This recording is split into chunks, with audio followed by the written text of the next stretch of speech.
Both Nate and Marissa filed paperwork with the courts on Monday. Tuesday morning, Marissa was contacted by her lawyer.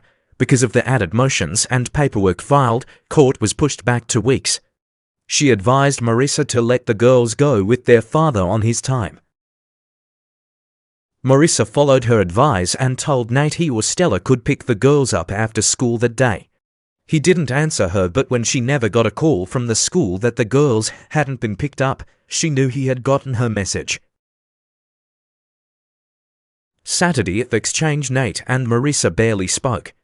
He ignored her phone calls all week and she made a note of it without saying anything to him. The day of court arrived. He was choosing to represent himself while Marissa had retained her lawyer. Alright, there's a lot to review and go over today. First, let's start with child support.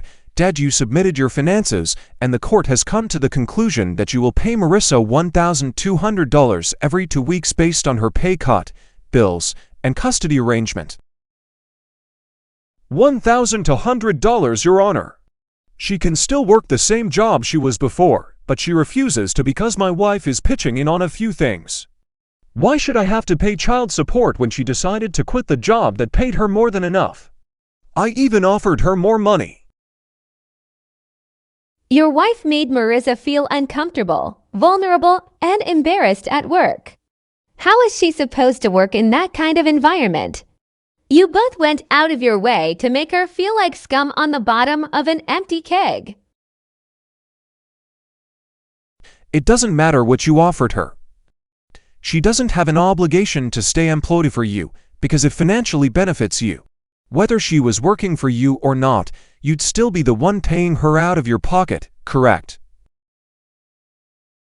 Yes, Your Honor, but I think it is quite biased that I have an obligation to keep her employed for me, but she isn't obligated to stay and work with me.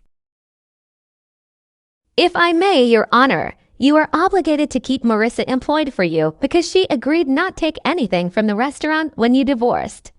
The restaurant she helped build from the ground. She is not obligated to take workplace abuse. That is correct, and the child support order is final. The payments will be taken from your account every 14 days.